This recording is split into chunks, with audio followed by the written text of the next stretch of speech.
Bom dia a todos e a todas. Para mim é uma grande honra estar moderando esse painel sobre ações das procuradorias na crise e reflexos das alterações na Lei de Improbidade Administrativa na Gestão Pública, com colegas tão gabaritados, tão representativos da Advocacia Pública Municipal. Agradeço desde já o pronto aceite do convite para estarem aqui hoje conosco, compartilhando o seu conhecimento, a sua experiência, para todos os colegas que nos acompanham. E para dar início ao nosso painel, eu convido primeiramente o Dr. Márcio Camarosano, que foi procurador do município de Santo André, é doutor em Direito do Estado pela PUC São Paulo, professor de Direito Administrativo e Urbanístico nos cursos de graduação e pós-graduação da PUC São Paulo, conselheiro seccional da OAB São Paulo, foi conselheiro seccional da OAB São Paulo, consultor jurídico da Comissão de Direito Administrativo da OAB São Paulo e ex-presidente do Instituto Brasileiro de Direito Administrativo, IBDA. Dr. Márcio, é um prazer tê-lo aqui hoje conosco. A palavra é sua. Bom dia a todos. É uma satisfação muito grande estar hoje aqui para tecer algumas considerações a respeito do tema que nos foi confiado. Eu cumprimento os dirigentes da Associação Nacional dos Procuradores Municipais. Cumprimento você, me permita chamá-la assim, Thaisa Sintra Dosso, que preside aqui os nossos trabalhos.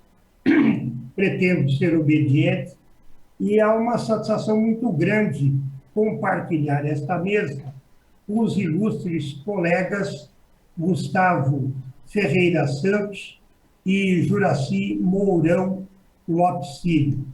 Realmente é uma satisfação muito grande.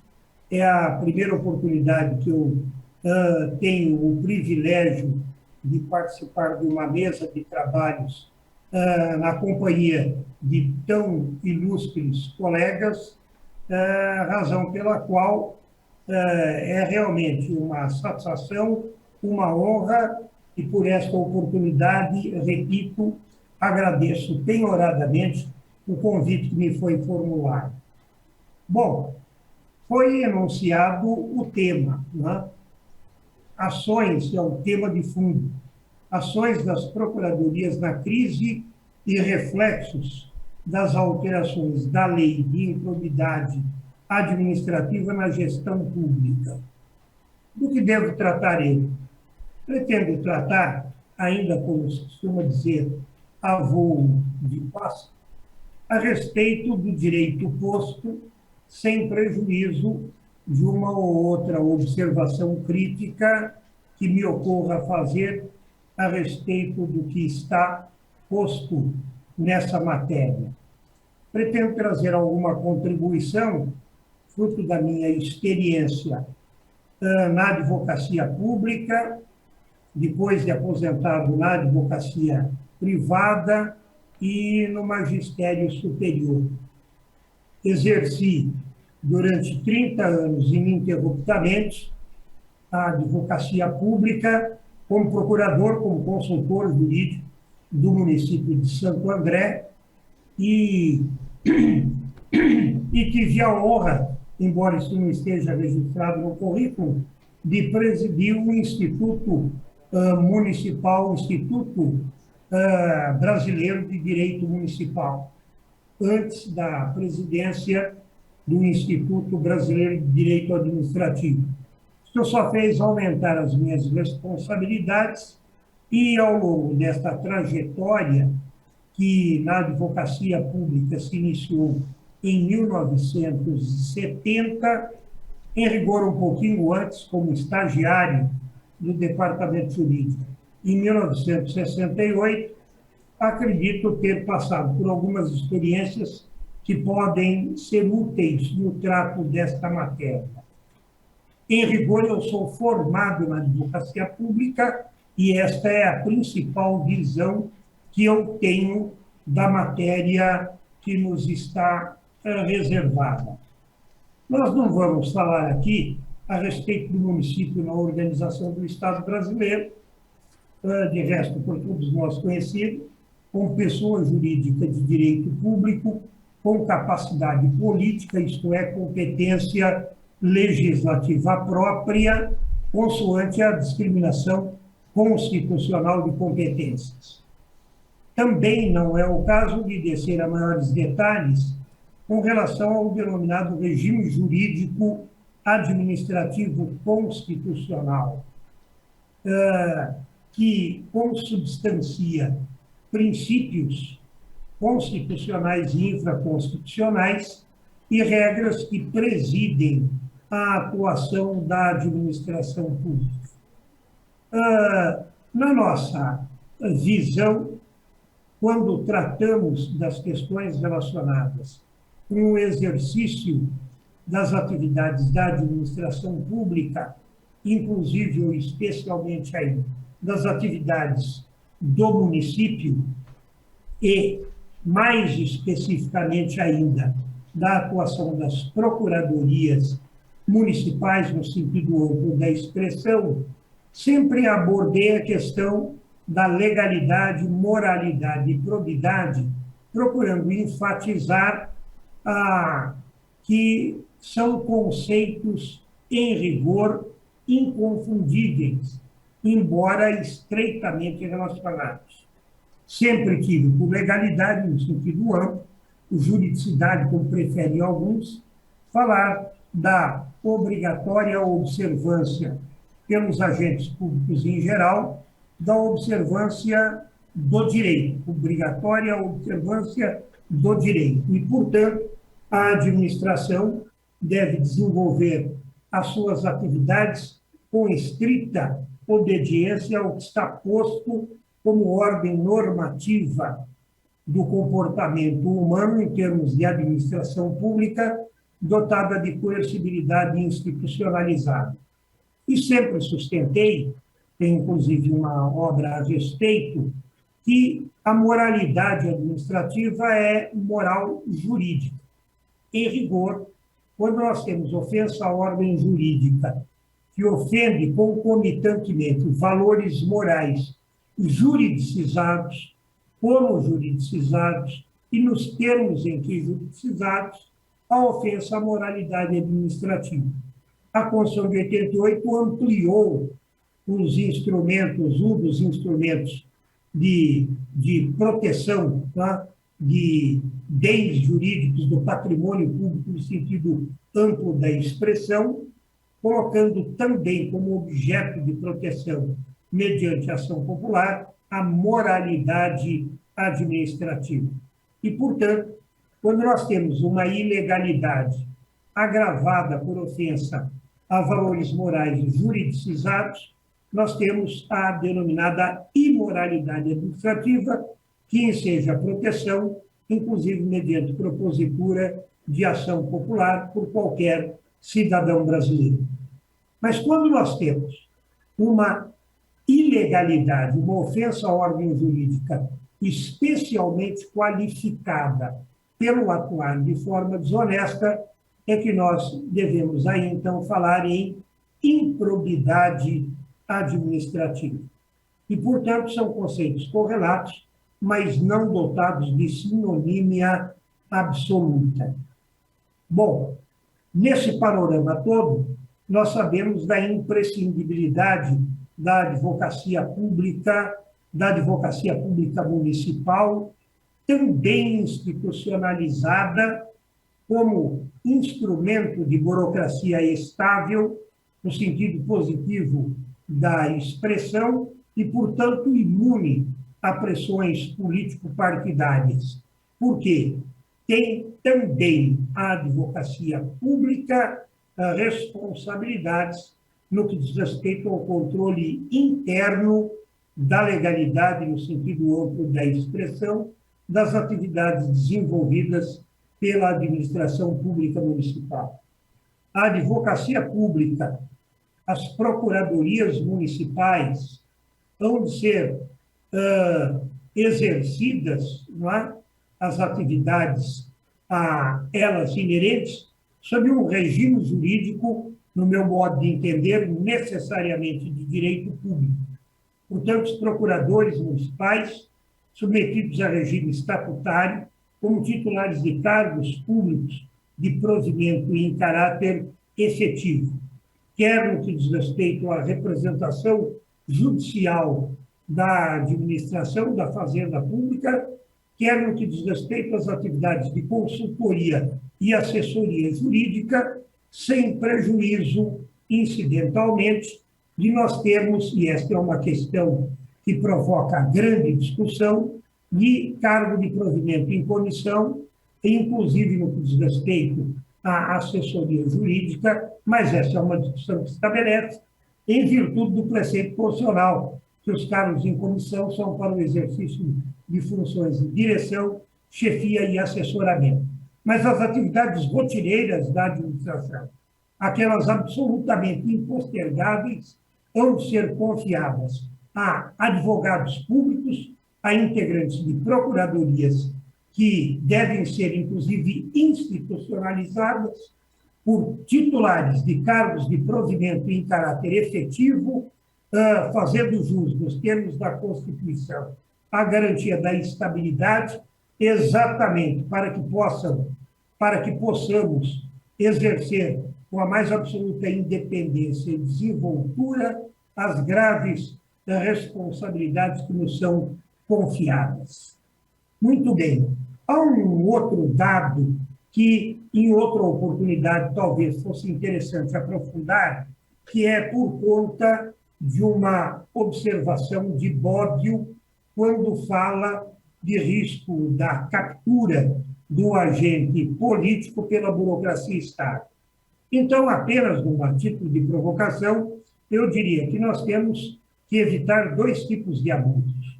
Em primeiro lugar, não pode haver, em hipótese alguma, a captura da burocracia profissional estável pelo agente político, preservadas as competências próprias dos agentes políticos no exercício das suas atribuições. Bom, ações das procuradorias na crise. Quais crises? São várias crises.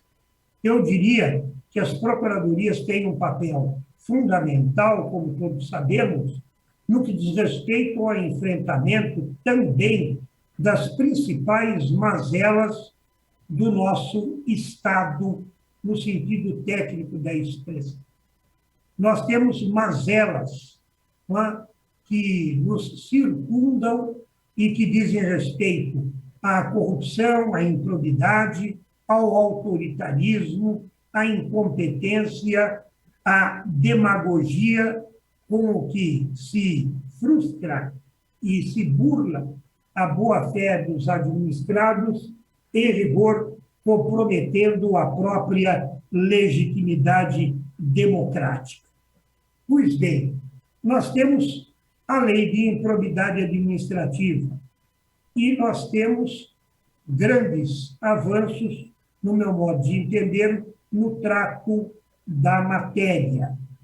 Uma dessas disposições, que para alguns constituem avanços, como é o meu caso, e para outros não, é a previsão, digamos, na lei nova, do disposto no artigo 17, parágrafo 20, da lei de improbidade, que dispõe a respeito da defesa do agente público acusado de prática de improbidade administrativa pela própria assessoria jurídica que tiver traçado alguma orientação prévia, que tiver exatamente informado a atuação do agente público.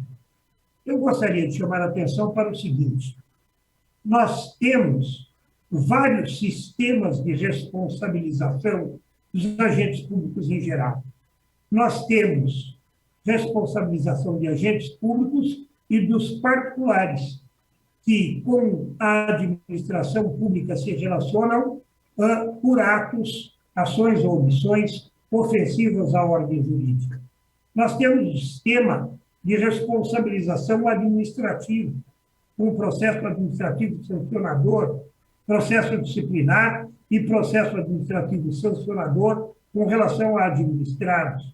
Nós temos o sistema de responsabilização civil, responsabilidade por danos. Nós temos aí vários instrumentos, sabemos, ação ordinária, ação civil pública, ação popular. Temos um sistema de responsabilização criminal e, portanto, a responsabilidade perante a justiça penal, observadas as normas do Código de Processo Penal. E temos também, e a lei agora faz referência com essa expressão, a um sistema de responsabilidade por improbidade administrativa. É uma responsabilidade que implica a aplicação de sanções pessoais, mas mediante ação no juízo civil, de acordo fundamentalmente com normas de direito processual civil, mas uma responsabilidade especial. Ora, nós tivemos com a nova lei inovações importantíssimas. Uma delas diz respeito exatamente, ou várias delas, ao elemento subjetivo. Sempre sustentamos que improbidade é sinônimo de desonestidade e que, portanto, no nosso modo de entender, na disposição antiga, a responsabilidade por improbidade a título de culpa, como previsto no artigo 10, seria, inclusive, inconstitucional. Sempre defendemos que responsabilidade por improbidade é responsabilidade subjetiva e, ainda mais especificamente, responsabilidade subjetiva na modalidade do dolo. A lei nova faz referência ao elemento subjetivo em inúmeras de suas disposições. Mas eu gostaria de chamar especial atenção para a questão do conceito de dolo, porque de nada adianta a nova lei dizer que responsabilidade por improbidade é apenas a título de dolo, se por dolo se entendesse a mera voluntariedade de um comportamento. Eu me permito até fazer uma inconfidência para dizer que, no trato desta matéria, tive a oportunidade de dar uma contribuição junto mesmo ao deputado relator da matéria na Câmara dos Deputados, deputado Zaratini, propondo, inclusive, que constasse, como constou no artigo 1º, parágrafo 2º, se considera dolo a vontade livre e consciente de alcançar o resultado ilícito, tipificado nos artigos 9º, 10 e 11 desta lei, não bastando a voluntariedade do agente. Talvez melhor seria constar a mera voluntariedade. E por quê? Porque o dolo não é mera voluntariedade do comportamento. Em rigor, só se pode falar em responsabilidade quando o comportamento é voluntário, não é coartado. Quando é um comportamento adotado por alguém no livre exercício das suas faculdades mentais, no exercício do livre-arbítrio. E, portanto, quando um prefeito, por exemplo, assina um contrato, ele assina um contrato porque quer assinar. Quando um agente público expede um ato administrativo, expede um ato porque quer expedir. É sempre um ato de manifestação de vontade. O problema está em saber, para a caracterização do dolo, se há ou não uma intenção viciada. Os penalistas trataram isso de forma excelente, definindo, inclusive, no Código Penal, que considera-se o crime doloso quando o agente quis o resultado ou assumiu o risco de produzir dolo eventual. Pois bem, o conceito de dolo é um conceito da teoria geral do direito, necessariamente informado pela má-fé. Não existe dolo sem má-fé, embora dolo não seja sinônimo de má-fé. Má-fé é um atributo que nos permite qualificar comportamentos voluntários como sendo imputáveis a alguém a título de dolo ou não.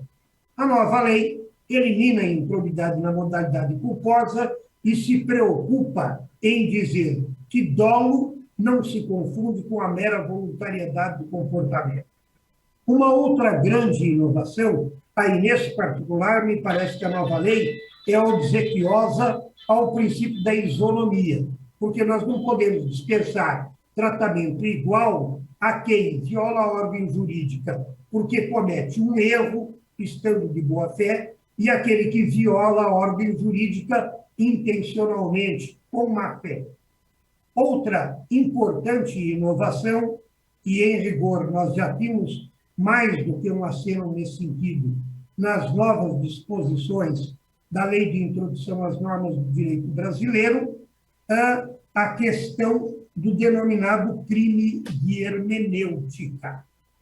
Agora, se ressalva no artigo 1º, parágrafo 8º, decisões, orientações ou posições sustentadas com base em alguma jurisprudência, ainda que não seja a predominante.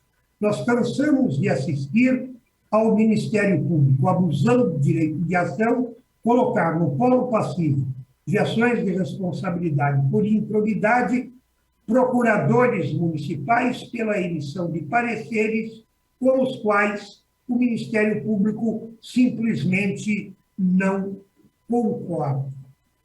Também nós tivemos grande avanço no que diz respeito à tipicidade, a uma exigência expressa de tipicidade. Nós temos isso no artigo 1º, parágrafo 1º, nos artigos 9º, 10 e 11, no artigo 11, parágrafos, no artigo 17, enfim, há várias disposições da lei que falam em tipicidade.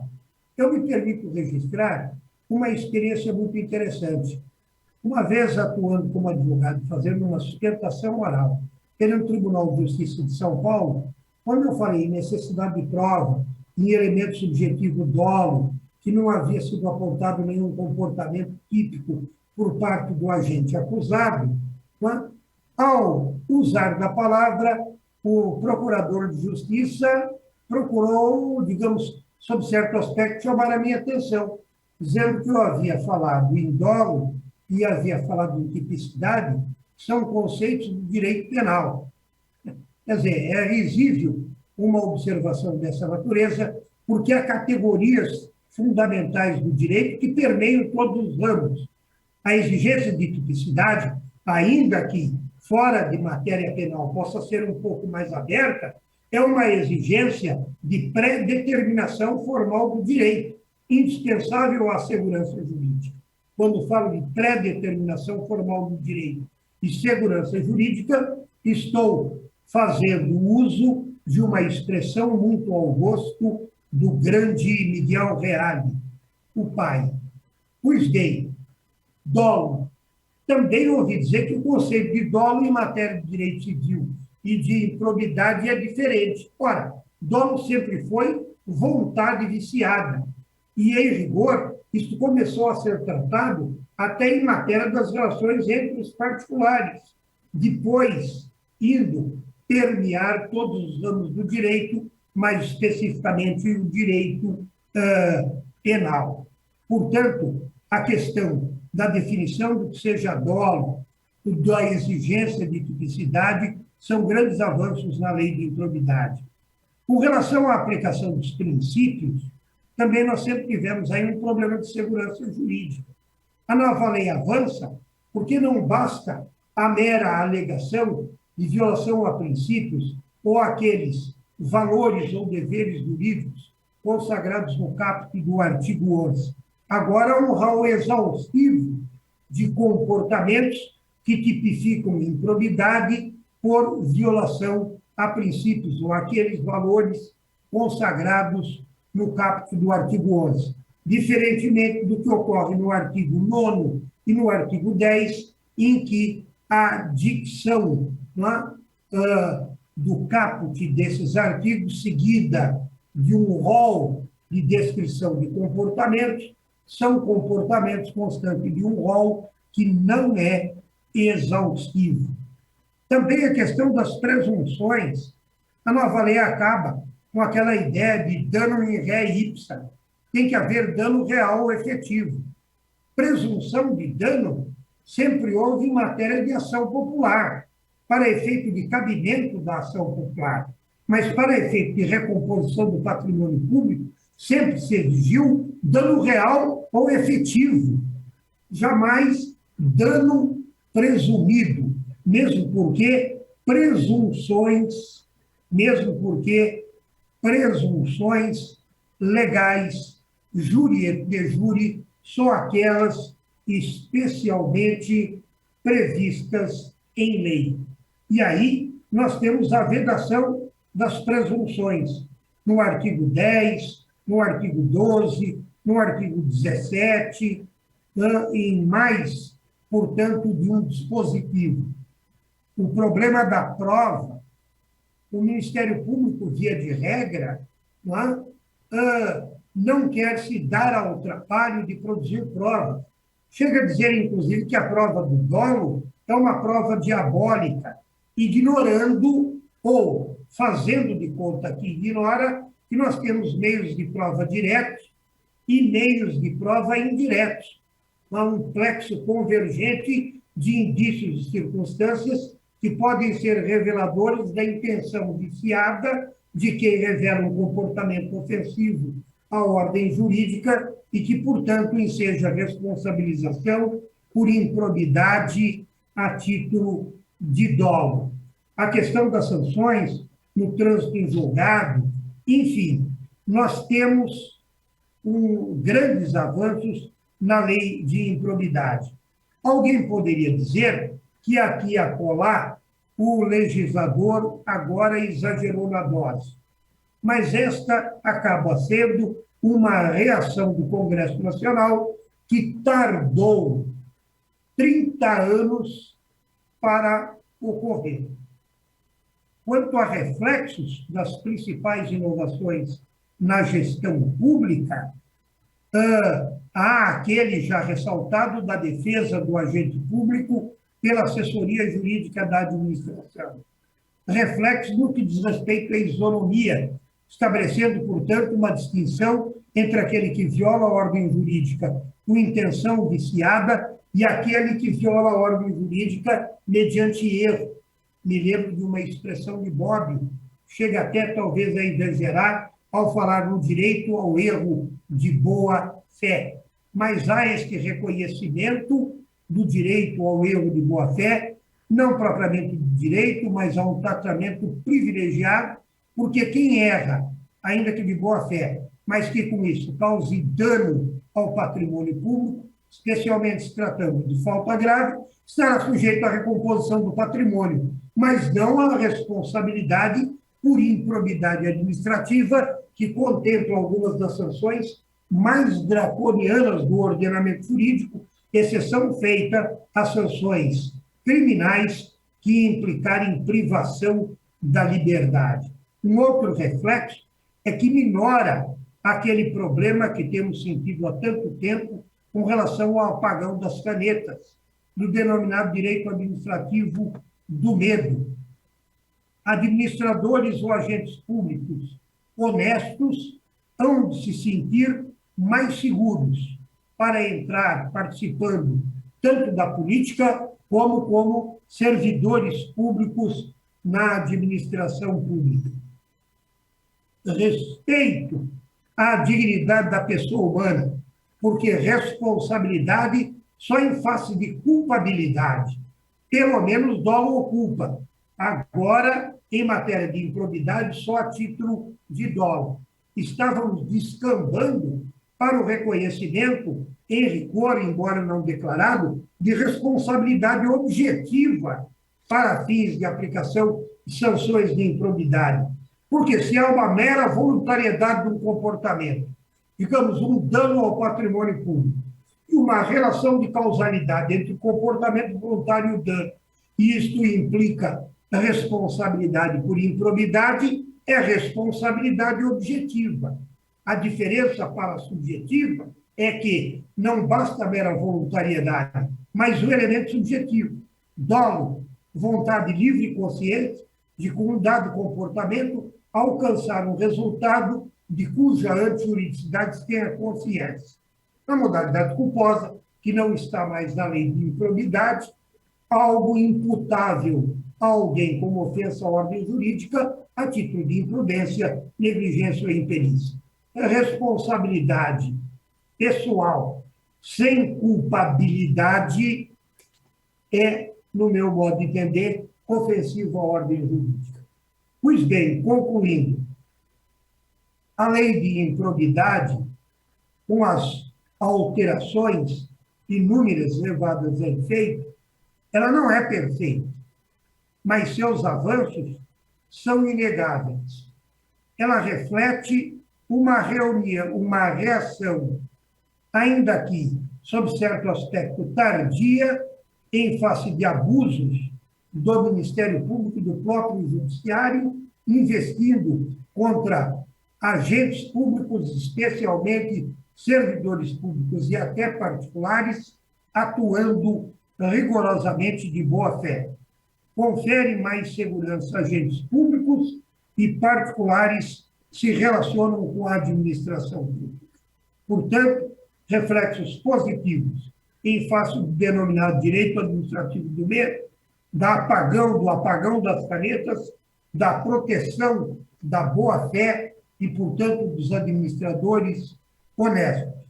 Assegura um tratamento diferenciado para quem é desonesto daquele que é honesto e assegura proteção aos exercentes de advocacia pública, como acabo de enfatizar. Talvez tenhamos aí alguns aspectos negativos, como a restrição da legitimação ativa para a propositura da ação de improbidade para o Ministério Público. Confesso aos senhores, cheguei a propor, como presidente da Comissão de Direito Administrativo do Conselho Federal da OAB, perante inclusive a Comissão de Juristas, capitaneada pelo ministro Mário Campbell, no âmbito da Câmara dos Deputados, que fosse estendida a legitimação ativa para a propositura de ações de improbidade ao Conselho Federal da Ordem dos Advogados do Brasil e também a conselhos seccionais, tendo em vista a missão, não apenas corporativa, mas institucional da Ordem dos Advogados do Brasil. Enfim, este é um pano de fundo que encerra provocações a respeito de questões altamente polêmicas e que tem reflexo aqui e acolá, não apenas no desenvolvimento das atividades de Estado, em todas as esferas do governo e órgãos do poder, mas que também nos afetam diretamente enquanto procuradores municipais, enquanto exercentes de advocacia pública, com prerrogativas que devem ser respeitadas, um tratamento que deve ser digno, que deve ser respeitoso à advocacia pública como um instrumento fundamental para que nós tenhamos uma administração pública obsequiosa ao Estado de direito democrático. Uma burocracia institucionalizada com estabilidade, imune, portanto, a pressões espúrias de ordem político-partidária. É uma honra para mim ter a oportunidade de falar aos colegas integrantes de procuradorias municipais, dizendo que inscrevo com muito orgulho no meu currículo haver exercido durante 30 anos ininterruptamente a advocacia pública no meu município, sem prejuízo de aqui a acolá, ter exercido atividades de advocacia pública em uma ou outra entidade governamental para as quais fui incidentalmente cedido. Sou formado na advocacia pública e, uma vez advogado público, sempre advogado público, da defesa do interesse público, das prerrogativas da advocacia pública, tudo isso, em última análise, em defesa dos superiores interesses da coletividade deste sofrido povo brasileiro. Muito obrigado.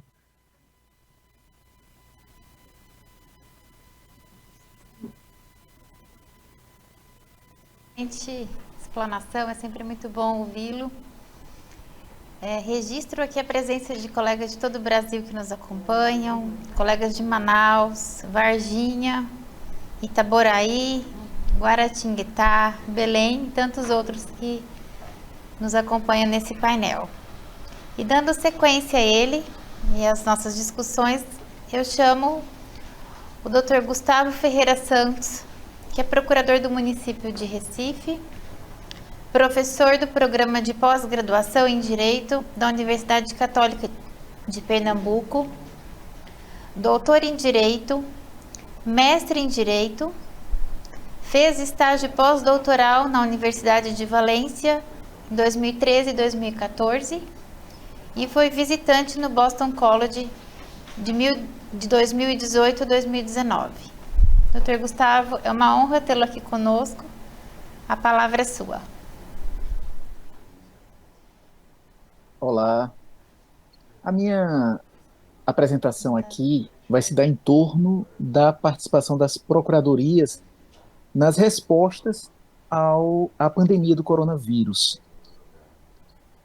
Eu fiz um corte específico e vou falar um pouco sobre o conflito federativo que aconteceu e, em seguida, apontar a importância das procuradorias municipais na resposta que foi possível ao município à pandemia. Em primeiro lugar, eu acho que a gente tem que firmar que não se trata de uma crise qualquer, né? Essa é a maior crise vivenciada pelo Estado brasileiro desde a promulgação da Constituição de 88. Não tenho dúvida quanto a isso. Vivemos muitas crises de lá para cá, mas ou as crises eram em partes específicas do território, né, em um município, alguns municípios, em um estado, em uma região, ou, quando nacional, elas eram de cortes mais determinados. Elas não precisavam de uma resposta tão abrangente como a crise da pandemia da Covid-19 exigiu. E todos os entes da federação foram demandados, não houve ente poupado. Então a União precisou responder, os estados precisaram responder, os municípios precisaram responder. Diante de uma crise, a literatura registra que normalmente o poder executivo é o mais importante agente. Quer dizer, o protagonismo em uma crise normalmente é do poder executivo.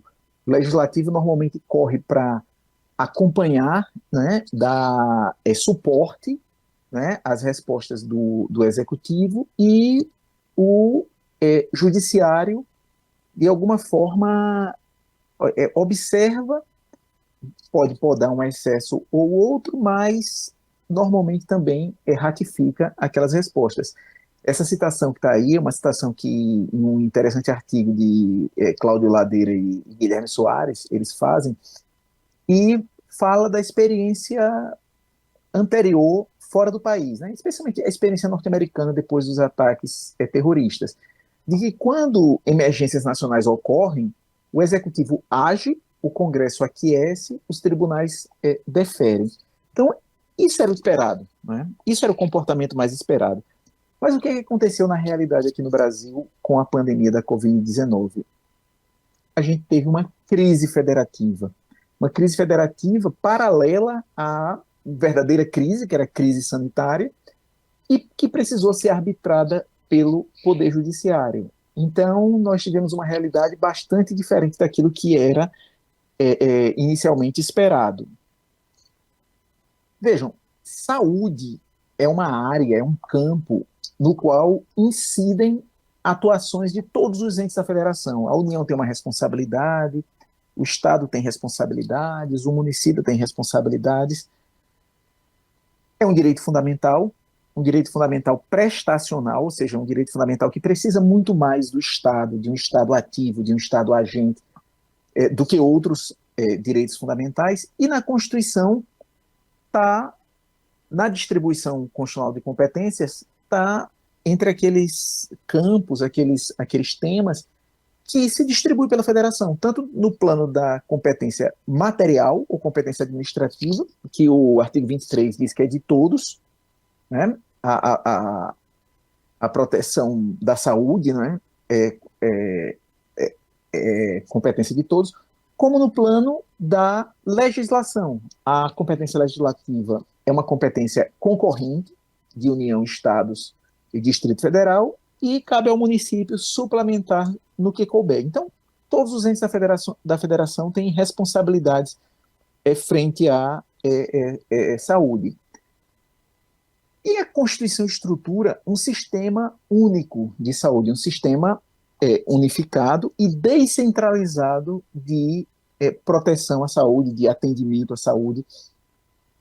E foi fundamental a existência dessas regras lá na ordem social, quando fala do direito fundamental à saúde, essas regras de organização para resolver conflitos federativos que surgiram na pandemia, né? O artigo 198, quando fala dessa estrutura, ele coloca como um dos princípios dessa estrutura de proteção à saúde a descentralização com direção única em cada esfera de governo, ou seja, não submete estados e municípios ao arbítrio de uma autoridade central da União.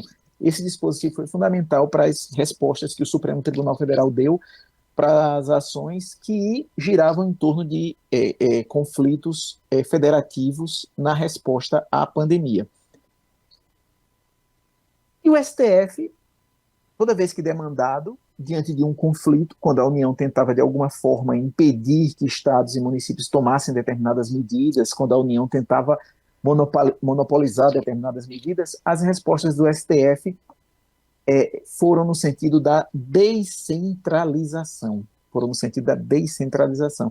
Eu sempre gosto de afirmar para os meus alunos que na Constituição de 88, quer dizer, a primeira interpretação da Constituição de 88 pelos tribunais, quer dizer, as primeiras decisões sobre, elas eram marcadas por uma certa má vontade em relação ao município. Na dúvida, né, naquelas questões mais controvertidas, mais difíceis, o judiciário tendia à centralização. Há mil razões para isso pode ser discutido em outro momento, né? Eu acho que a própria história mostra o poder local com muitos problemas, né, com muita corrupção, mandonismo, né, o coronelismo, por exemplo, que está marcado na nossa história. E existe uma certa má vontade, então havia uma tendência à centralização. E uns anos para cá, a gente já nota uma mudança de rumo, a gente nota uma tendência à descentralização. E essa tendência à descentralização foi claramente acelerada com a pandemia da Covid-19. Então, as decisões do STF foram no sentido da deferência à atuação de estados e de municípios. Vejam, a resposta ou as respostas à pandemia acabaram envolvendo a administração como um todo. Nós que somos procuradores municipais, não importa a área que você atue dentro de uma procuradoria, nós vimos a máquina se movimentando muito fortemente em torno dos problemas apresentados pela pandemia e uma resposta integrada, uma resposta que mexeu com toda a administração municipal. Não foi apenas a Secretaria de Saúde agindo, né? A resposta foi uma resposta, em certo grau, complexa. E essa resposta, ou essas múltiplas respostas, precisavam de uma gestão jurídica, elas precisavam de desenhos jurídicos, não é, para os procedimentos, as ações, e era inevitável que a tomada de decisões pelos municípios, quer dizer, que a reação dos municípios ao problema, que necessariamente ia acabar fazendo intervenção em direitos, não é? Restrições, provocaria também reações na sociedade. E essas reações chegariam às procuradorias através das ações judiciais, né? Então, eu atuo numa procuradoria consultiva, né? Então, a gente faz uma espécie de consultiva subsidiária, as matérias que não há outra procuradoria que tenha alguma competência consultiva vão para a nossa procuradoria. Então, por exemplo, a Procuradoria da Fazenda atua judicialmente e também na consultoria em matéria fiscal. Então, a matéria fiscal já está reservada a ela. Existe uma outra procuradoria exclusivamente consultiva, que é uma de termos e contratos e licitações. Mas o fato é que eu atuo não no judicial, não no fiscal, né? Atuo numa procuradoria específica, uma procuradoria especializada. E, para fazer essa apresentação, dialoguei com colegas das outras procuradorias, para entender como é que foi também a resposta nas outras procuradorias. Eu testemunhei as respostas na minha procuradoria. E eu cataloguei aqui que as respostas dadas pelos municípios, normalmente restrições de circulação, restrição de funcionamento de comércio, restrição de funcionamento de escolas, dentre outras, essas medidas, elas resultaram para as procuradorias, ou para a nossa procuradoria, em dois tipos de atuação. A atuação consultiva e a atuação judicial. Na atuação consultiva, o grande volume, né, de trabalho que foi carregado para a Procuradoria foi em torno, em primeiro lugar, da edição de atos normativos. Eu vou falar um pouco mais sobre isso à frente.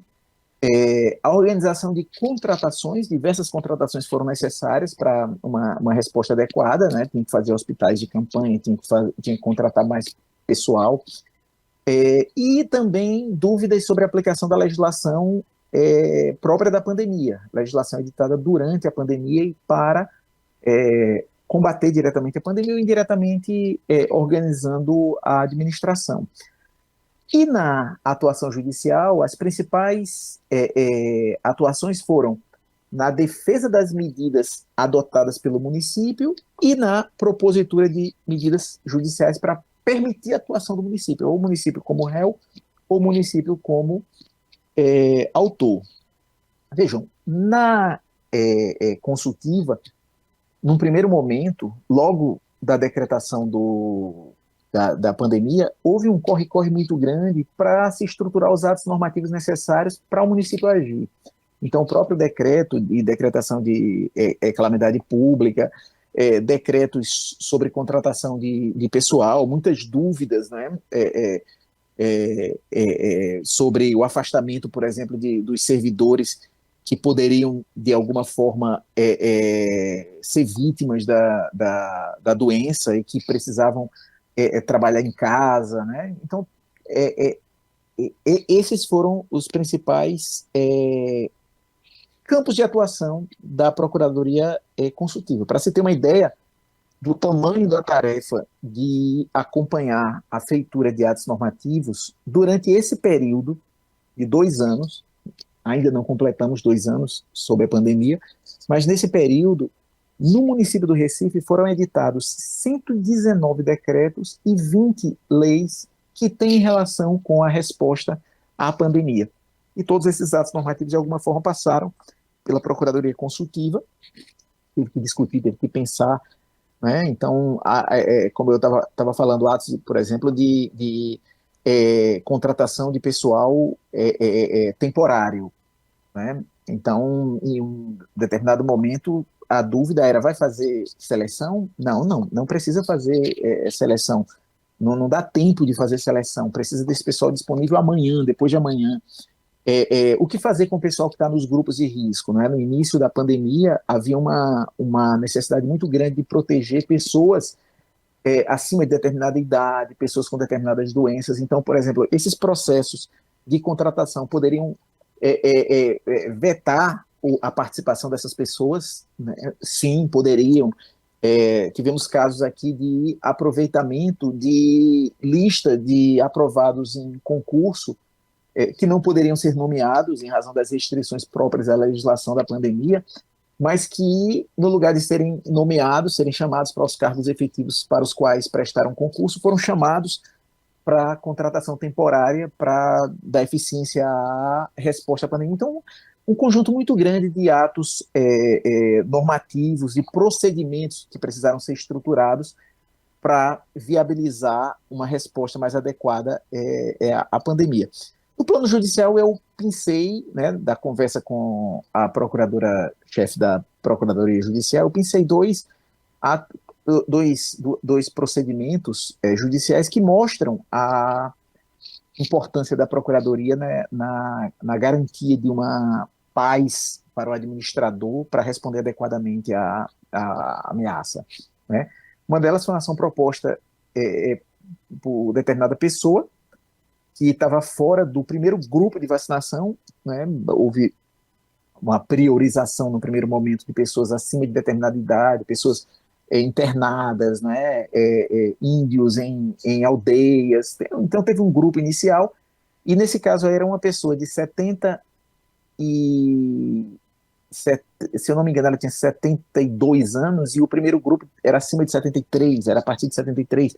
Ela estava faltando um ano para completar aquele ano que a incluía no grupo prioritário.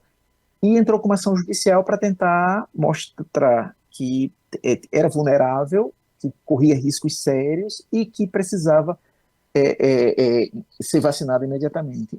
E houve a contestação por parte do município, não foi concedida a medida cautelar, e a vacinação chegou logo a ela, porque os grupos foram se sucedendo rapidamente, e houve desistência da ação. E uma outra ação que muitas procuradorias devem ter também vivenciado foi a proposta por comerciantes tentando impedir o fechamento de suas lojas. Né? Essa foi uma medida que em determinado momento precisou ser tomada, muitos municípios tomaram essa medida, e houve a tentativa de resistir judicialmente a ela, também não foi concedida, o município se manifestou, né, quando ainda havia o pedido de liminar, a liminar não foi concedida, e depois houve desistência, porque também o plano de enfrentamento à Covid tinha fases, e à medida em que os números iam mostrando a possibilidade de alteração do comportamento da administração, a administração mudava também as restrições, reduzindo as restrições. Né? E isso é uma coisa importante que eu quero frisar, porque o Recife, ainda em fevereiro, sem nenhum caso ainda no Brasil, já tinha uma comissão trabalhando o plano de enfrentamento. Então houve um planejamento muito grande e se trabalhou muito com números, né? Então o acompanhamento das estatísticas, o acompanhamento dos dados epidemiológicos foi uma coisa muito rigorosa na administração municipal.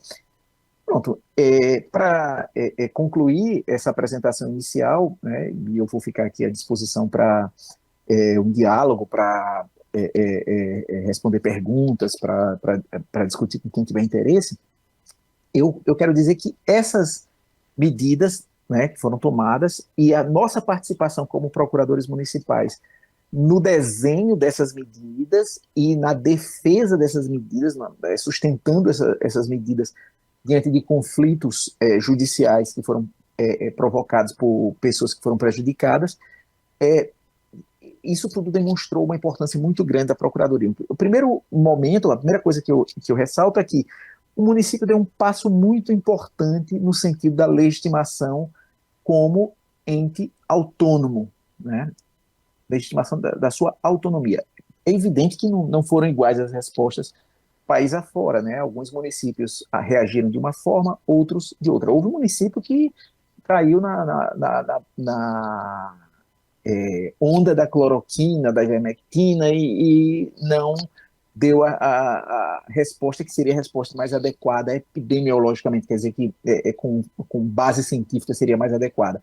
Mas a maior parte dos municípios tomou medidas de restrição e incentivou o cuidado das pessoas, né? E a partir daquelas decisões do STF que tenderam à descentralização, a festejar, a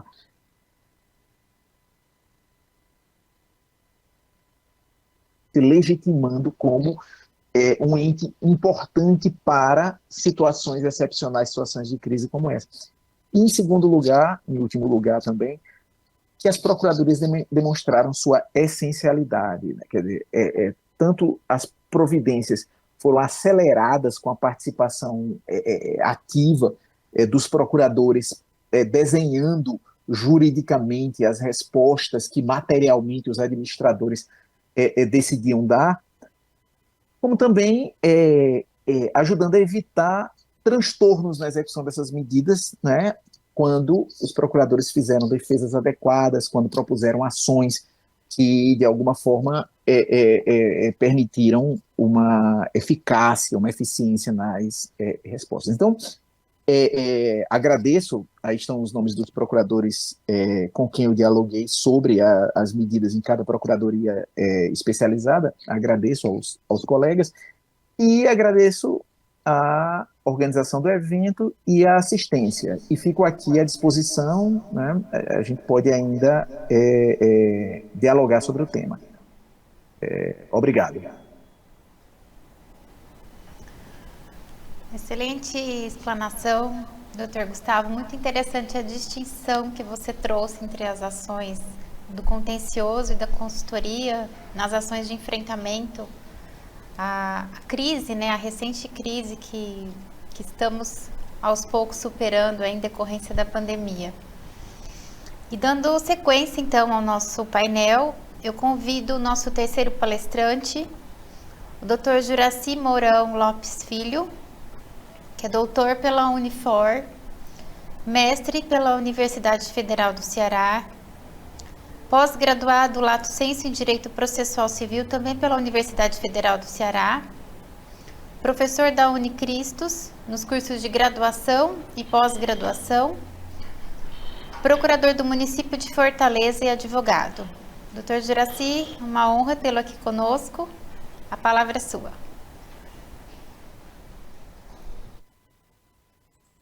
Bom dia a todos. Cumprimentar meus colegas palestrantes.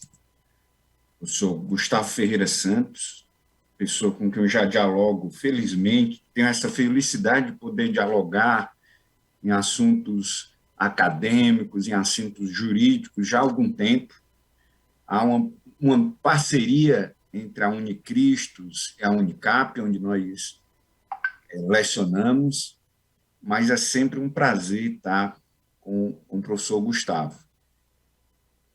Satisfação estar pela primeira vez numa mesa com o professor Márcio Camaruzano, que eu já conhecia de nome, de escritos, de reputação, e poder falar aqui no evento para os meus colegas procuradores do município. Se tem uma das grandes felicidades das minhas escolhas profissionais na vida, uma delas é de ter optado por seguir a carreira de procurador do município. Sou muito satisfeito, sou muito honrado em poder exercer esse munus público. E hoje, especialmente, para falar com colegas de todo o Brasil sobre um tema da mais alta contemporaneidade. Eu acho que falar do papel das procuradorias em crise, e, naturalmente, não se pode deixar de exemplificar o papel das procuradorias na crise da Covid. Mas talvez caiba nós destacarmos uma visão genérica de crises e como a Procuradoria pode atuar nesses momentos de crise. Inclusive, eu vou ressaltar uma crise que vai poder haver em breve, que será uma crise financeira e de autonomia constitucional no que diz respeito à reforma tributária, da maneira que está tanto na versão do Senado como na versão da Câmara. Não é esse o objeto aqui da palestra, não é falar desse painel, falar de de reforma tributária, mas eu vou tentar contextualizar isso como uma hipótese de crise. Como foi que eu separei aqui minha fala? Primeiro, eu destaquei as 3 funções que eu acho relevante serem destacadas nesse momento, em função do nosso objeto a ser discutido aqui, e que são exercidos pelas procuradorias. Primeira função da Procuradoria é conferir segurança jurídica aos gestores, mediante a apresentação das soluções jurídicas pertinentes. Aqui o Gustavo até destacou a parceria ou a coatuação da Procuradoria com os gestores.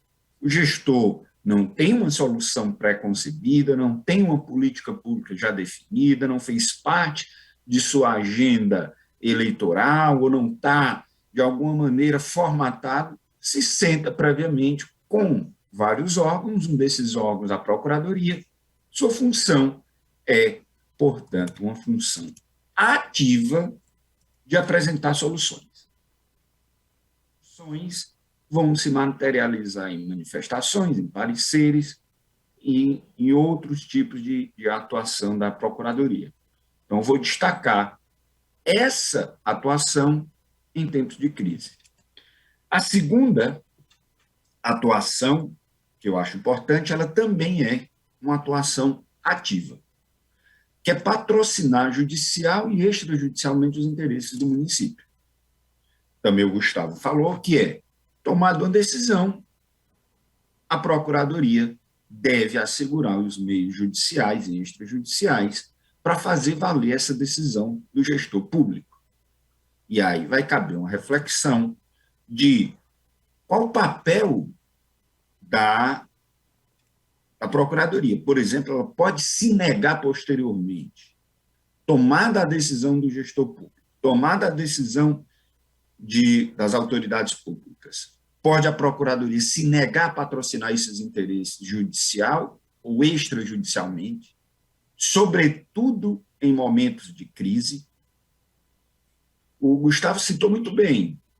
Vamos imaginar o procurador na situação de ter que patrocinar judicial ou extrajudicialmente uma medida do respectivo gestor de não apostar na situação de crise, no isolamento social, e apostar, por exemplo, no uso de cloroquina ou de algum tipo de imunidade de rebanho.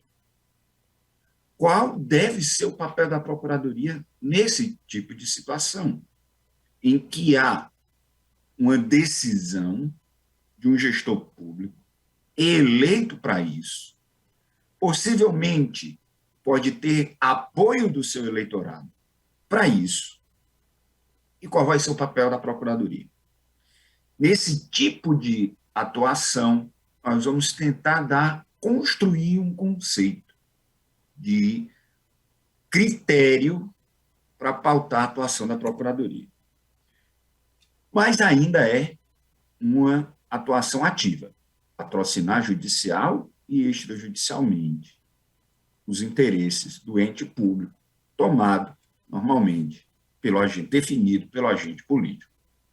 Terceiro, controle de legalidade, prévio, que aí é uma atuação passiva, a Procuradoria vai receber consultas sobre dispensas, sobre inexigibilidade de licitação, por exemplo, e de medidas a serem tomadas. E o controle repressivo. Cabe às procuradorias um controle repressivo posterior, e aí vem o destaque, a nova lei, eu posso dizer isso, que é uma nova lei de improbidade administrativa, principalmente que colocou a legitimidade ativa dessa improbidade apenas no Ministério Público Estadual e Federal, conforme for o caso. Isso impacta a advocacia pública? Sim. Isso pode causar impunidade? Sim. Eu não tenho dúvida em dizer isso no que diz respeito à administração pública federal e o papel que a AGU faz nesse controle repressivo. dada a incapacidade do Ministério Público do Ministério Público Federal, lidar em todo o território nacional em relação aos diversos órgãos federais, patrocinar, abrir investigação, ajuizar a ação e acompanhar. Nesse aspecto, a maior capilaridade da advocacia pública federal me parece ser mais determinante e sua exclusão, portanto, mais prejudicial.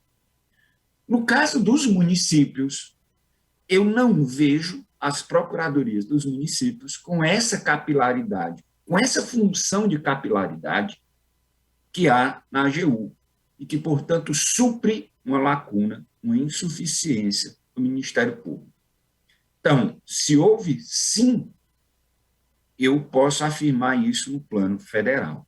No plano municipal, eu particularmente não vejo tanto prejuízo. E vou apresentar alguns dados de pesquisa quantitativa que foi feita perante o STJ, mostrando a eficácia, sobretudo, do Ministério Público Estadual diante do Ministério Público Federal. Então, são essas 3 atuações da Procuradoria que eu vou destacar, sendo a última do controle de legalidade se dividindo no controle de legalidade passivo e prévio, e um controle de legalidade ativo e posterior, sobretudo sobre a lei de improbidade, que eu vejo com bons olhos. Eu tenho visto muitas críticas, mas eu vejo com bons olhos, a partir de uma perspectiva principiológica que eu vou colocar para vocês. Fico até satisfeito, eu tomar a saber de suas contribuições à lei. É muito bom ter o reconhecimento da paternidade, sobretudo da parte do dolo, que eu acho que foi um acréscimo importante pelas razões que eu vou dizer. Então, dadas essas 3 características, numa crise, repito, vamos utilizar a crise da Covid. Primeira atividade de indicar os caminhos. Primeiro ponto que tem que ser ressaltado, defendido por todas as procuradorias e por todos os procuradores é a questão da responsabilidade do parecerista. A responsabilização, eu não chego nem ao extremo de uma responsabilização por ato de improbidade, mas mesmo a responsabilização perante os tribunais de contas, uma responsabilização funcional. Eu acho que, exercendo a atividade fim, na manifestação de soluções eminentemente jurídicas, soluções embasadas, soluções bem construídas, deve ser um ponto intransigível para cada procurador do município, para cada procuradoria. É, inclusive, de se refletir, e eu já propus isso na Procuradoria-Geral do município de Fortaleza, uma atuação da própria Procuradoria nos tribunais de contas, defendendo os interesses de gestores públicos quando seguem pareceres da Procuradoria. Se seguir parecer da Procuradoria, não só o procurador não deve ser responsabilizado, mas eu acho que deve ser uma função institucional da Procuradoria defender o próprio gestor público que botou confiança, que confiou e botou credibilidade no parecer da Procuradoria. Então, eu acho que isso deve ser algo que todos os procuradores devem ter em mente, não só para afastar sua responsabilidade, mas também para fazer prevalecer nos órgãos externos a orientação que foi adotada em função do parecer da Procuradoria. Um instrumento para se fazer isso, que eu coloco nas minhas pesquisas acadêmicas, é o fortalecimento dos precedentes administrativos. E dentro do rol dos precedentes administrativos estão os pareceres da advocacia pública. Assim como existe, inclusive na lei de introdução às normas do direito brasileiro, agora todo um conjunto de proteção contra o crime de hermenêutica, como o professor Márcio colocou. Esse crime de hermenêutica deve ser afastado quando algum gestor público segue um parecer que eu entendo que deva ser entendido na categoria de precedente administrativo. Não só o parecer específico foi dado pelo procurador X na situação Y para o gestor fulano de tal, mas sim um conjunto de pareceres que já possam ter sido dados pela Procuradoria. E aí, como a cultura pop já diz, com grandes poderes vem grandes responsabilidades.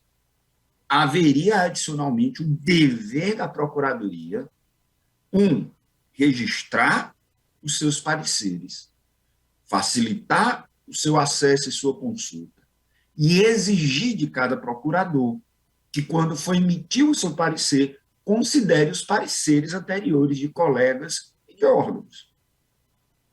Acabar com a história de que cada procurador, quando for emitir um parecer, é uma ilha isolada, é um ponto autônomo dentro da gestão pública e que ele emite sua opinião, independentemente da história institucional da procuradoria que ele está inserido. Então, tudo aquilo que nós falamos de precedentes judiciais, que o tribunal tem que manter coerência, integridade e estabilidade, isso deve ser observado também pelos pareceres, pelos procuradores, quando emitirem seus pareceres, de modo a fortalecer a própria Procuradoria e fortalecer os seus pareceres. Porque se seu parecer está de acordo com inúmeros outros anteriores, está de acordo com o reiterado entendimento do órgão, e for demonstrado isso, e puder ser demonstrado isso com registro, consulta, sistematização dos pareceres do órgão, isso, a meu ver, só tenderá a fortalecer a Procuradoria, tenderá a preservar o procurador e, como via de consequência geral, fortalecerá a gestão municipal como um todo e a autonomia do Poder Executivo municipal frente a controles externos. Então, nesse ponto de vista ativo, nós temos que,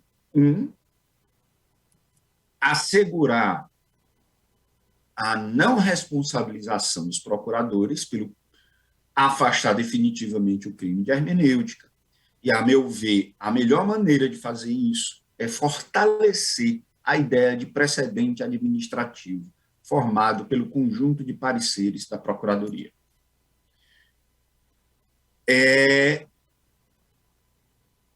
Essa é a primeira parte, portanto. E aí, isentando de responsabilidade, formando esse sistema de precedentes administrativos, se tem que começar a examinar o efeito vinculante externo desses pareceres das procuradorias. Exemplo, quando eu assumi na Procuradoria-Geral do município de Fortaleza, eu fiquei num setor dando parecer sobre dispensa e inexigibilidade de licitação. Normalmente acontece isso, né? Quando você toma posse, colocam no setor mais difícil, mais espinhoso, para você passar pelo seu batismo de fogo. Depois de um tempo foi que eu descobri que eu poderia ser responsabilizado por esses pareceres. Quando um colega, que você estava na mesa ao lado, a minha, e o procurador-geral foram responsabilizados. Não, foi apontada a necessidade de eventual responsabilização deles no Tribunal de Contas dos Municípios do Estado do Ceará pelo Réveillon de Fortaleza. Tinha sido um Réveillon estrondoso. Eu me lembro até brincando com a colega que estava se defendendo, dizendo, olha, fulano, que festa cara essa que você deu, né? Um Réveillon tudinho, teve Gilberto Gil, teve Skank, vai ser cara essa festa. Mas eu me lembro quando eu estava nesse setor, situações que aconteciam o seguinte: quando o gestor pediu parecer, eu dava o parecer contrário, ou seja, dizendo que não era caso de contratação direta, e o gestor insistia e contratava mesmo assim. O Tribunal de Contas condenava, basicamente com base no meu parecer. Citava meu parecer, dizendo que estava evidenciado, conforme foi destacado pela Procuradoria, rejeitava as contas ou considerava aquele gasto indevido. Entretanto, em situações em que eu dava o parecer favorável, o gestor confiava no meu parecer, o Tribunal de Contas discordava, não tecia nenhum comentário ou apontava nenhum erro no meu parecer e condenava o gestor. Então, muitas vezes, esse efeito externo e mesmo interno dos pareceres da Procuradoria fica simplesmente no arbítrio, na conveniência de órgãos externos. Quando concorda, vale; quando não concorda, não serve de nada e não precisa nem dizer por que foi errado o gestor seguir aquele parecer. Então, nessa indicação de apresentação de soluções, eu acho que tem que ser buscado esse sistema de precedentes administrativos com vinculação interna e vinculação externa. Então, esse é o primeiro ponto, que, de um modo geral, vale, mas em situação de crise, com mais razão ainda. Quando estourou a pandemia, eu tenho certeza que ninguém sabia ou tinha certeza qual era o melhor caminho ao que fazer. O mais prudente era seguir a OMS, que também não tinha tanta certeza, mas tinha pelo menos a responsabilidade de indicar as medidas cabíveis. E aí vejam a diferença. Uma coisa é você ter uma incerteza num momento de crise. Mas, diante dessa incerteza, agir com responsabilidade. Ter uma incerteza e agir com responsabilidade é correto, é devido e não merece ser punido. Outra coisa é agir considerando que há uma indeterminação. E, diante de uma indeterminação, agir sem responsabilidade. Qual é a diferença entre incerteza e indeterminação? Incerteza é você não ter segurança de qual caminho a seguir. Mas agir com responsabilidade é acreditar que aquela solução adotada é a melhor e justificar e fundamentar. Agir com indeterminação é: ninguém sabe o que fazer, está todo mundo na dúvida, eu vou tomar a decisão que for melhor conveniente para os meus interesses públicos secundários, ou para os meus interesses pessoais, ou para os meus interesses eleitorais. Então, diante de situações de crise, nós devemos diferenciar o que é incerteza para indeterminação. Uma incerteza tomada, solucionada com responsabilidade, a Procuradoria deve subscrever. Decisões tomadas com base em uma indeterminação, a Procuradoria não deve subscrever. Então, por mais que a OMS tivesse incerteza, as decisões da OMS eram tomadas para solucionar a situação incerta, mas com responsabilidade. Diferentemente do que muitas medidas tomadas na pandemia, que foram baseadas numa indeterminação, sem qualquer responsabilidade em procurar, sinceramente, qual seria a melhor solução. Já temos, portanto, um critério de como a Procuradoria deve fazer aquele segundo papel do patrocínio dos interesses. A Procuradoria só deve patrocinar interesses em momentos de crise, e o momento de crise causa incerteza, mas nunca pode causar uma indeterminação. A incerteza deve ser baseada e solucionada com responsabilidade e nunca com indiferença, no sentido de que qualquer medida caberia. Como é que você diferencia indeterminação e incerteza? Aí são questões de princípios. E aí eu vou evitar entrar na análise, por exemplo, de qual os princípios um governador, um prefeito seguiu para determinar o lockdown e quais os princípios um governador não conheço, mas talvez um prefeito possa ter tomado de, em vez de ir para o lockdown de distanciamento social, apostar na cloroquina.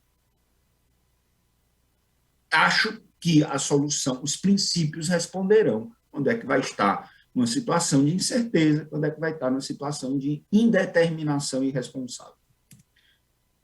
Ainda no patrocínio dos interesses, feito esse critério,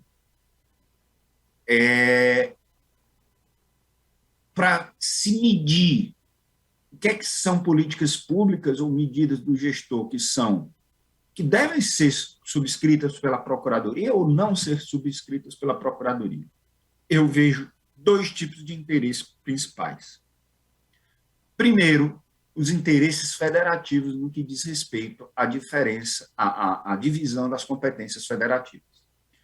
Como o Gustavo muito bem colocou, aconteceu depois de 1988, pela jurisprudência do Supremo Tribunal Federal, dois movimentos.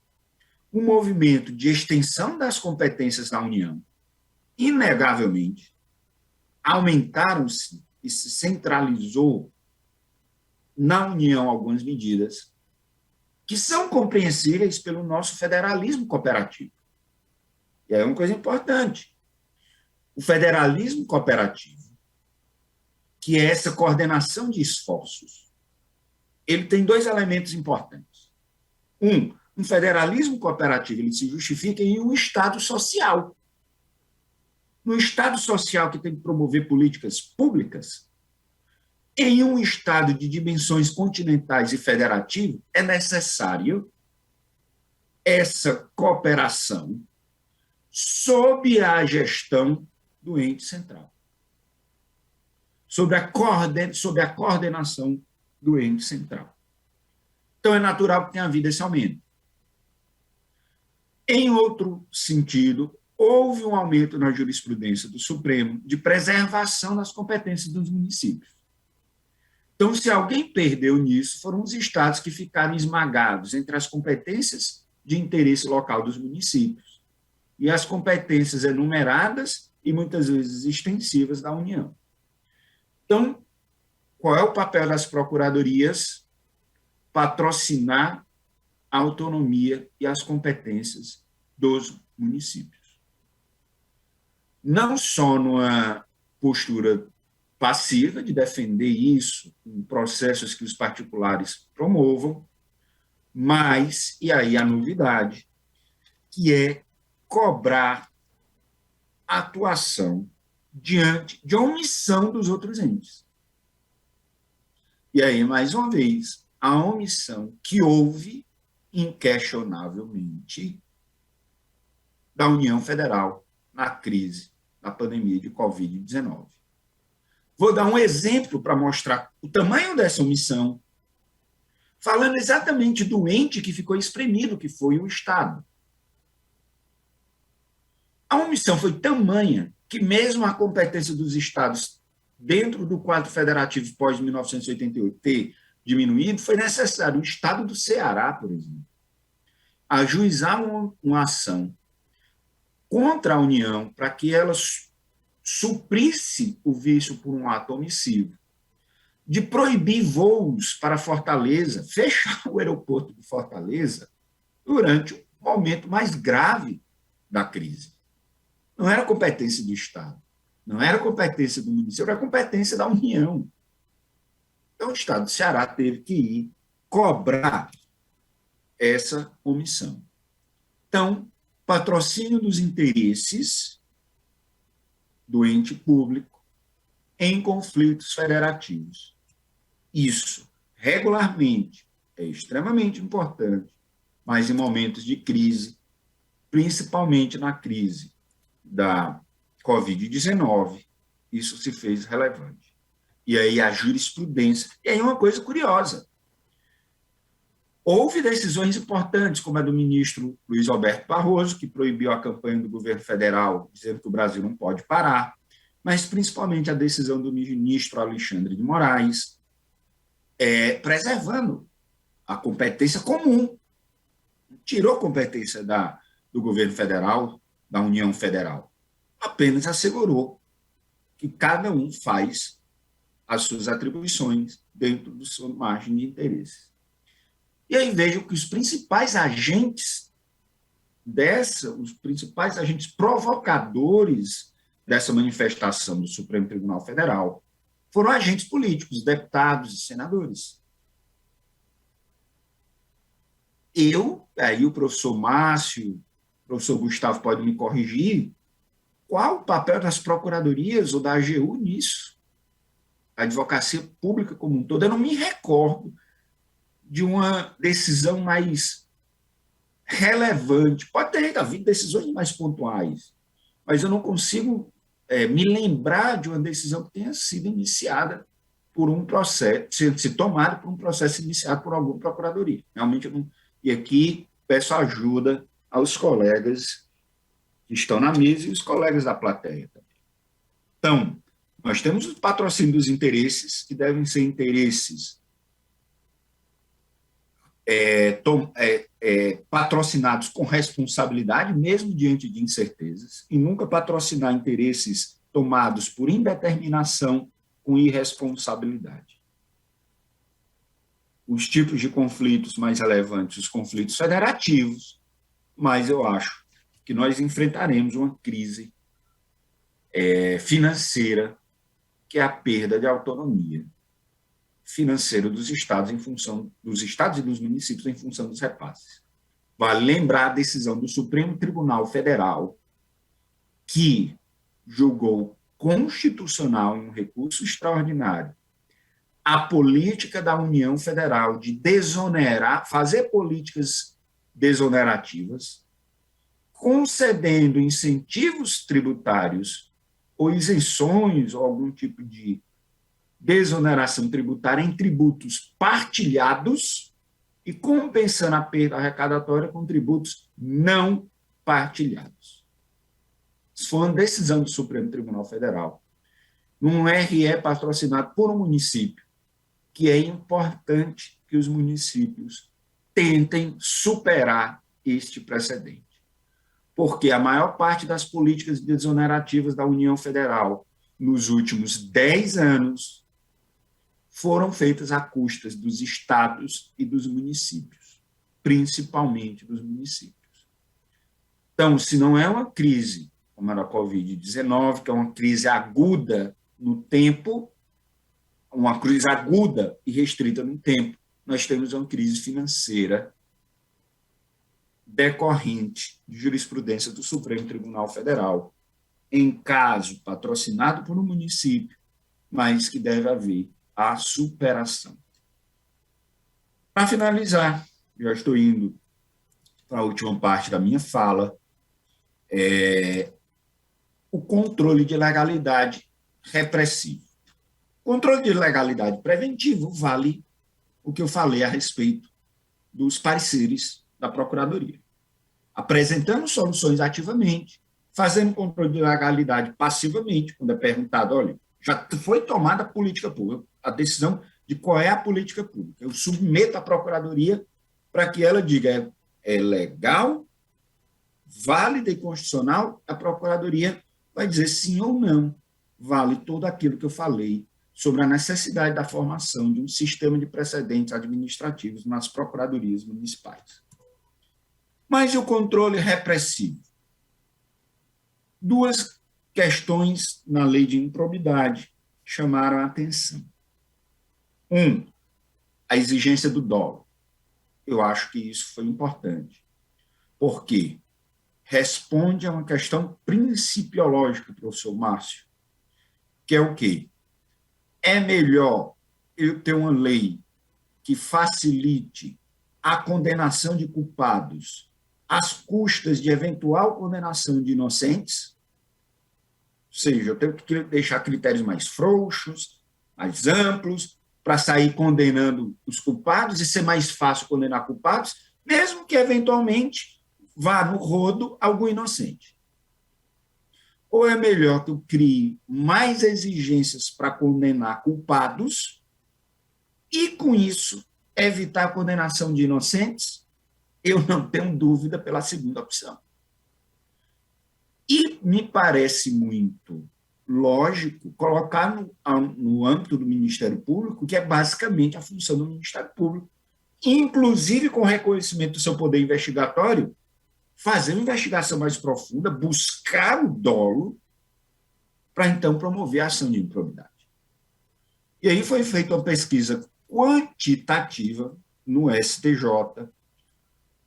coordenado pelo professor Rafael Araripe Carneiro, que ele é professor e coordenador do Grupo de Pesquisa de Improbidade Administrativa, do IDP.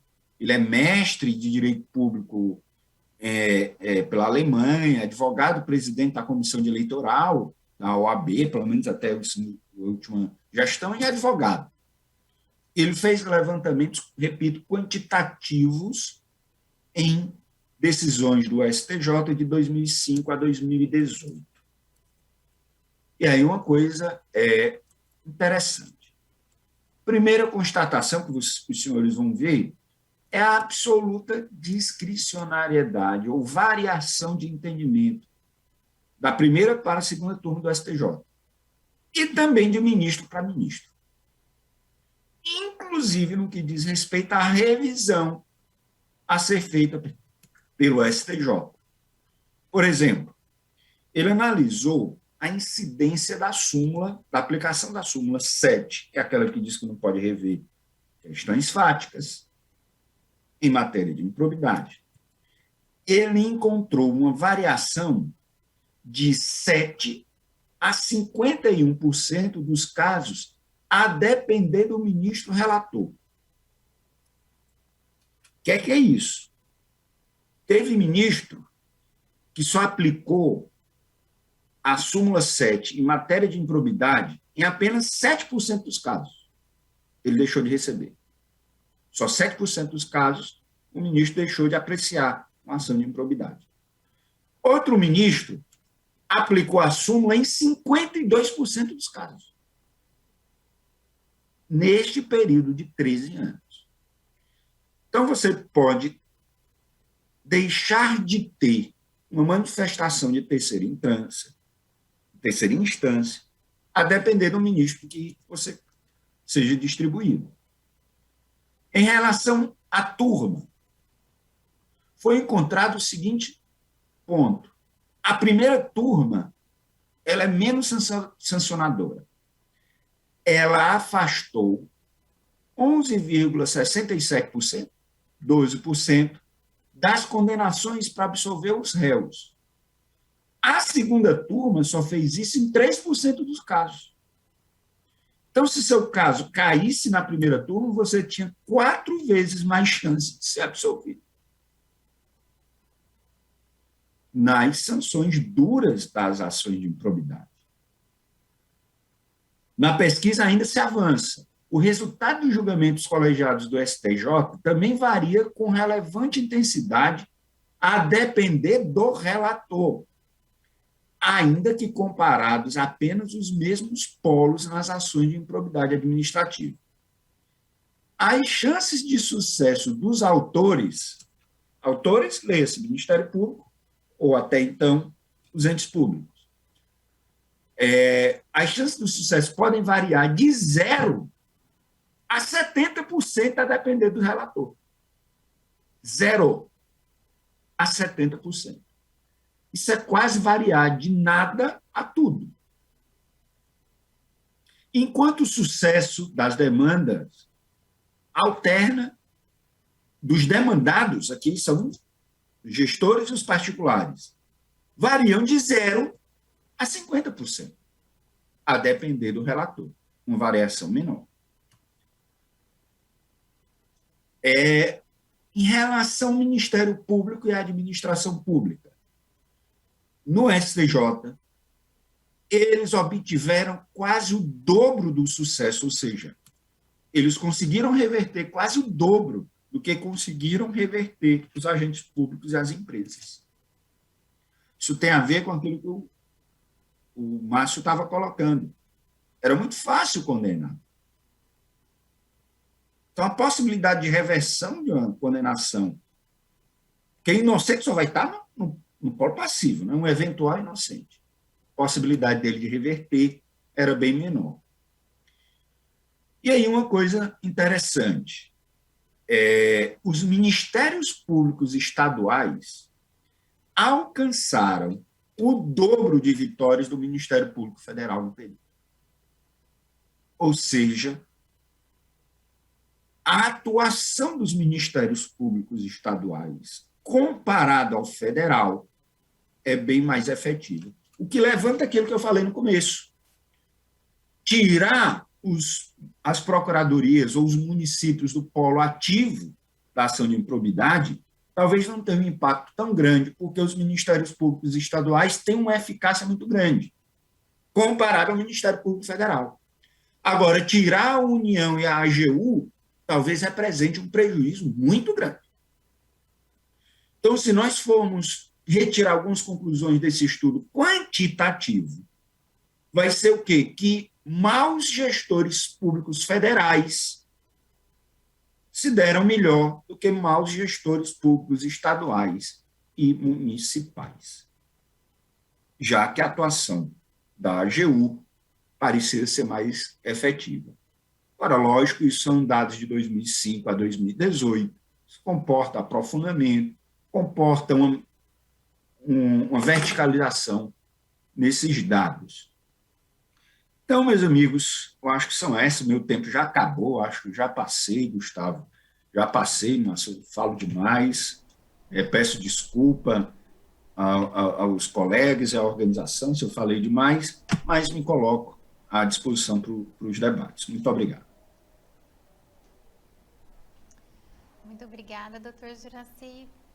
Você falou muito bem da questão da competência, da autonomia dos municípios, um debate muito importante para o nosso painel. Bom, registro aqui a presença de colegas também de Uberlândia, São José do Rio Preto, Ribeirão Preto, que nos acompanham nesse momento. Para finalizar o nosso painel, hoje, como vocês três falaram muito bem, no momento de crise, no momento de pandemia em que nós vivenciamos, o Estado precisou se mostrar muito forte, né? E a Procuradoria Municipal teve um papel fundamental, como vocês três muito bem colocaram. Nós tivemos notícias, Brasil afora, de importantes vitórias judiciais dos nossos colegas, uma intensa também atividade no âmbito da consultoria. E nesse sentido, eu gostaria, para finalizar, que vocês falassem brevemente, na opinião de vocês, em que medida que os desafios da Procuradoria Municipal em tempos de crise representaram oportunidades de aprendizado e de aprimoramento para a nossa atuação? Doutor Márcio, podemos seguir a sequência? Doutor Márcio, por favor, se o senhor puder começar essa breve opinião sua nos passar a sua breve opinião sobre essa questão e já fazer a sua despedida do painel. Bom, eu ouvi com muita atenção a exposição dos ilustres colegas, aos quais eu cumprimento e parabenizo pela absoluta propriedade. Respondendo de maneira tanto quanto possível prática, direta e objetiva a questão formulada, eu diria que épocas de crise ou momentos de crise é que ensejam criação. Porque quando estamos no período de calmaria, de absoluta bonança, nós vamos praticamente pela lei da inércia. Quando há crise, há desafios.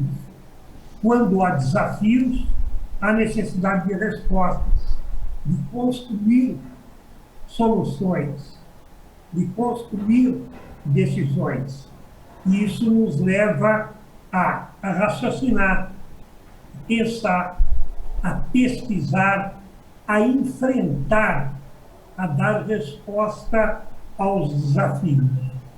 O advogado, e o advogado público, antes de tudo, é advogado, é um profissional preparado ou que deve estar preparado exatamente para os desafios.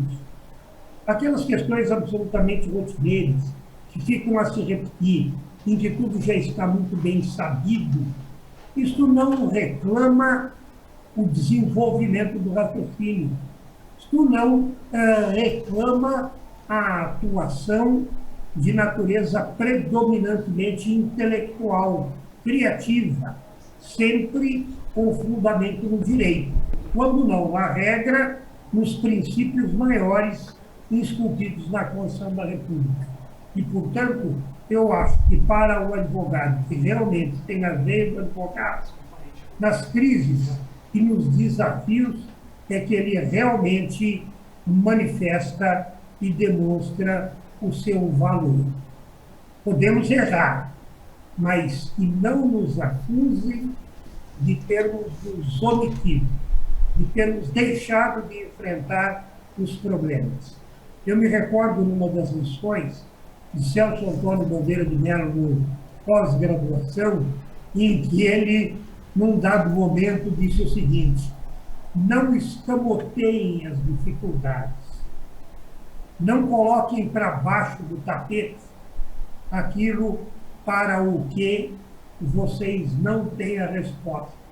Enfrentem o problema, vão à busca. O importante é justificar, é raciocinar, é demonstrar um empenho em, aceitando o desafio, buscar soluções, sejam respeitosas ao ordenamento jurídico e instrumentais à realização do que seja de interesse público, do que seja de bem comum, sabendo que é impossível realizar o interesse público fora do ordenamento jurídico. O interesse público, por excelência, reside no respeito ao ordenamento jurídico. Para o advogado público, que venham os desafios. Isto só faz com que recuperemos as nossas forças para enfrentar os desafios, para construir, para avançar, para divisar novos horizontes. Com esta fala, eu encerro a minha participação neste evento, fantástico por todos os títulos. Parabenizo todos os responsáveis pela sua realização e pela sua organização, e quero deixar registrado, enquanto os professores Gustavo e Juraci falavam, não me furtei de, em um ou outro momento, fazer as minhas anotações, porque, tendo ouvido os professores, saio daqui enriquecido. Muito obrigado a todos pela oportunidade, e lembrando que não pode haver democracia forte sem advocacia. E isto passa indiscutivelmente pela advocacia pública, institucionalizada, forte, com a busca de uma constante capacitação profissional e disposta ao enfrentamento de crises e desafios. Essa é a nossa vocação. Muito obrigado a todos, aos professores, aos organizadores e a todos aqueles que estão a nos ouvir. Muito obrigada, doutor Márcio. A honra é toda nossa. Bom, eu passo então a palavra agora ao doutor Gustavo e, na sequência, ao doutor Juraci para fazer uma breve explanação sobre essa questão que eu coloquei e também se despedir do painel. Doutor Gustavo. Obrigado, Thaís. Eu aprendi na prática, na Procuradoria, uma lição que eu tomei de um ex-professor da UFPE, que foi procurador-geral do município. Uma vez, eu ainda relativamente verde como procurador, eu dei um parecer dizendo que determinada coisa que a administração queria, não podia, né? Queria fazer X, ele disse, não pode. E ele me chama e diz assim, meu filho, dizer não pode, qualquer um pode dizer. A decisão política de ir neste caminho está tomada por quem tem legitimidade para isso. Eu quero saber, não é que isso não pode, é como pode, ou seja, qual é o caminho para atingir aquela finalidade, que eu não vou violar a legislação. O seu parecer é parcial, ele não é um parecer que dá conta do problema. Então a gente trabalha na Procuradoria sempre com essas situações. Determinadas medidas que claramente são ilegais, a gente tem que dizer claramente isso. Há medidas que claramente são legais, então a gente ratifica aquilo, o esforço não é tão grande, é uma zona cinzenta na qual a gente tem que atuar iluminando o caminho do gestor para que ele possa atingir aquela finalidade que é própria lá da gestão, das decisões políticas da gestão, aquela finalidade sem violar a legislação. E eu acho que a forma acelerada de atuar na pandemia ensina um pouco isso, né? Eu aprendi num diálogo, né, logo no início, assim, poucos anos como procurador, mas eu acho que essa é a maior lição, talvez, que a gente possa tirar da atuação nas procuradorias, né? A gente tem uma responsabilidade perante o gestor especialmente em momentos de crise, de viabilizar a eficiência das respostas que a administração pública precisa dar e quer dar às ameaças, à crise como um todo, né? Então, eu acho que, mas não sei se atende a sua expectativa quando faz essa pergunta. Então, eu quero também aproveitar e agradecer a NPM, agradecer a organização do Congresso, né, os vários procuradores envolvidos, e agradecer aos meus colegas de mesa, né, o Márcio e o Juraci. Foi um prazer ouvi-los, né? Aprendi bastante hoje. Obrigado a todo mundo que está aí assistindo também. Bom, a respeito da pergunta sobre o que é que se aprendeu na crise, eu acho que foram, como o Márcio colocou, a crise é a oportunidade de e o Gustavo também colocou, de se enfrentar questões novas e acelerar o trato de algumas coisas que já eram conhecidas. Então, sobre questões conhecidas, os limites da polícia sanitária, né? Eu acho que polícia sanitária está lá no conceito de polícia administrativa, que estava no CTN desde os anos 60. Só que nunca foi necessário tomar medidas de política sanitária tão abruptas e tão bruscas como essa. E nós testamos os limites do conceito de polícia sanitária. E essa nova figura emergencial que tanto que forçou uma emenda constitucional que nem é estado de sítio, nem é estado de defesa, nem caso de intervenção federal. Então, foi criada uma questão nova. Então, polícia sanitária e as medidas de tratar essas excepcionalidades. E a outra coisa que, para mim, é muito interessante, a gente ouve estudos sobre federalismo cooperativo. Olha, tem que haver cooperação, sobreposição.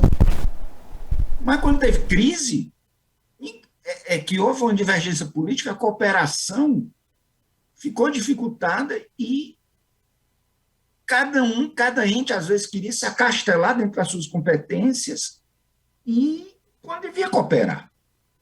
E aí foi uma lição de como, mesmo diante de divergências políticas, é necessário uma cooperação, uma coordenação, mesmo que os agentes públicos eleitos não queiram.